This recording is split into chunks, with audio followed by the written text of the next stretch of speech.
I do a ton of investing as well. I'd be fascinated. I'm also an ex-venture capitalist, but I'm always interested in micro VC investments. Is just the model's just not right. There's so much more creativity. So one way I do it, one simple way, is I think I say 5,000. I think we're at 7,200 people that go through my entrepreneur seminar program, but only because they've got to be trained right. So the route I take, I've had the program for 18 years. I taught it in classrooms, at conferences, and now it's on demand. But what I learned, and where I was failing when I was younger, was you needed to have at least two functions or more to make an interdisciplinary decision along the life cycle of entrepreneurship. And actually, whilst it's not a science, you can actually be quite programmatic with decision modules. So I teach people what are those key decisions along the life cycle, which ultimately correlate with all the reasons that entrepreneurs fail. So if we, I always say, if it's not broke, don't fix it. Go innovate in areas where you can be smarter. But in that program, I then mentor them. I get a chance to look at their companies. I see some people that need development. I see sometimes great entrepreneurs, sometimes a great product or service, and sometimes a great company. And I made a couple of investments. Right now, we see an opportunity to really grow that. But it's another way of, for want of a better word, stress testing ultimately ideas that become products that should be in the market that I can invest against. I think there's so much room especially in the incubation market, where there's room to be creative around investment. And the other challenge is, if you can't control it, you've got to get out of the game. So how do you participate?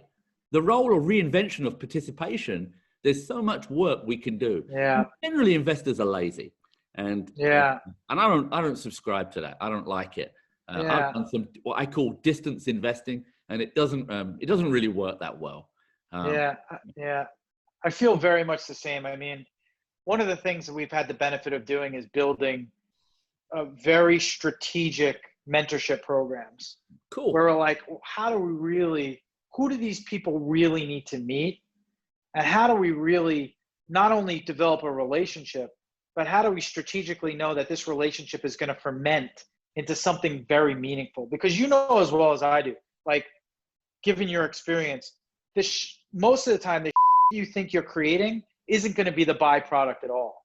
It's the people and the opportunities you have around you to grow into something better that actually does work, right? And that's where, I really love, and it's become sort of a buzzword, but like failure, like embracing failure, somewhat of a very standard operating procedure of like startups. Sure. But in reality, it's not even a failure. It's just it's the process.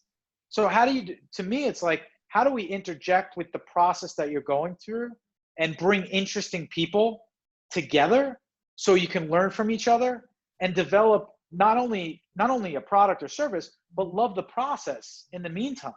Because I think, a lot of people forget, a lot of aspiring entrepreneurs or even seasoned entrepreneurs somehow forget that we're going to be in this for a really fucking long time before we make any money, and we're going to put our guts out on the line, and we're going to be shitted on all throughout the way. Yeah. We're going to be dumped on. You're going to hear your idea is horrible. Your customers aren't going to like you. You're going to need to pivot 30 times to create something. Yeah. Even in these later years of Alley, we go through our moments of trial and tribulation that the business might go away. We have to figure out how to get new business. And throughout that, there has to be another reason than just making money and the output of your product. So what I love to do is, what I've learned to do in my mature years is fall in love with the process as much as the output, right? Don't get so stuck on the output, because you really don't have total control over that. There's a lot of luck involved. You could have the best people in the room, you have the best idea, you have the best products, your best deployment, and they change the laws, or a new algorithm comes out, or a new platform comes out that just wipes you away. So before you spend your most valuable commodity in life, which is time, on doing something, figure out a different value, figure out a different way of loving what you're doing other than just thinking about the output. I wish I could tell that to my younger self. Yeah, I'm with you. So we talk about it as I always say that if you're going to be, you have to realize that as an entrepreneur, you have to be your best advocate, right? You are the ambassador, right? And it's like you said, output is not a binary outcome at all. You can't put a number on it, but what you can do, process, you can fall in love with the journey. You can love the space you're in. You know, passion's a funny thing. You can fuel it, but it doesn't last long if it's artificial.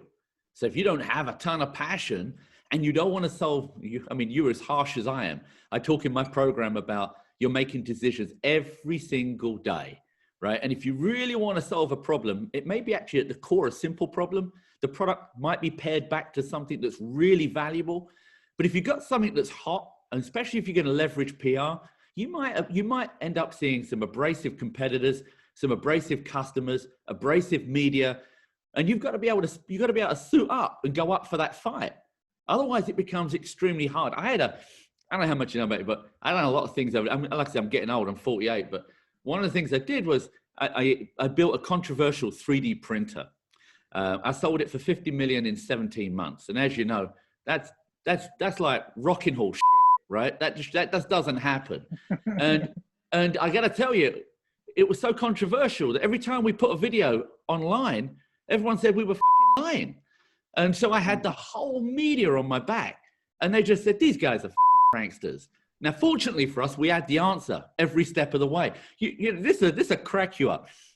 We invented full color 3D printing on the desktop. So we took plastics, put them at thermo temperatures, 220 centigrade, put it in a ink, extruded it, and build little objects. And they weren't particularly sophisticated, right? An owl, an iPhone 8, right? Pretty crap, right? Yeah. This vision that they were going to be in every home is probably still 10, 15 years off.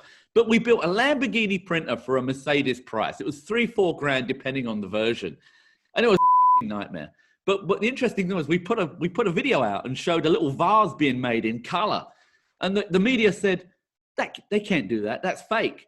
Now, I also own a film business, right? I have a Netflix competitor that's actually the fastest in the UK. It's only independent films, only film festivals. I've been doing that for 25 years. And I'll tell you now, if I was to create that video with CGI, I'd spend 100 grand. But it didn't matter. They thought it was fake. But the truth is, if you haven't got passion, you don't love what you're doing, and you're not willing to solve problems every day, entrepreneurs don't stand a chance. So like you said, if you love the process, or you fall in love with the product, or you love the fact that this is a life that you're creating, you haven't got to put a number on it. You just got to get out of bed every day when people want to knock you down and step up. What's nice about what you're doing is that there are environments where you can be with like-minded people, right? Yeah. You can fuse ideas, right? You can look at best practices. You can get validation from your peers rather than having to come to people like me that mentor people and stuff like that. I mean, I tell people, I had 5 mentors and 3 of them were life-changing to me. And you can more than double your chances if you get a mentor. So why wouldn't you do it? But there are also other ways that you can share those experiences and validate your ideas. It ain't easy. But I like the idea of what you're doing. I've seen a bunch of them over the years. And we tried it a long time ago. I can imagine there's tons of great ways to still innovate in that space. But like you said, it's like, what are the values that come out of that? What is it you really stand for at the end of it? And it's something that you probably can't touch, right? It's a culture, right? It's the way that people communicate. It's the way they talk about what you're doing. It's ultimately their productivity, right? Do you make the world a better place because you put the partners in the right way, right? Did you give them the right financial support in the right way? I think it's a terribly sexy way to get inventions or entrepreneurial ideas into products or services out into the market. And I think there's still a lot of good stuff that can be done in that area.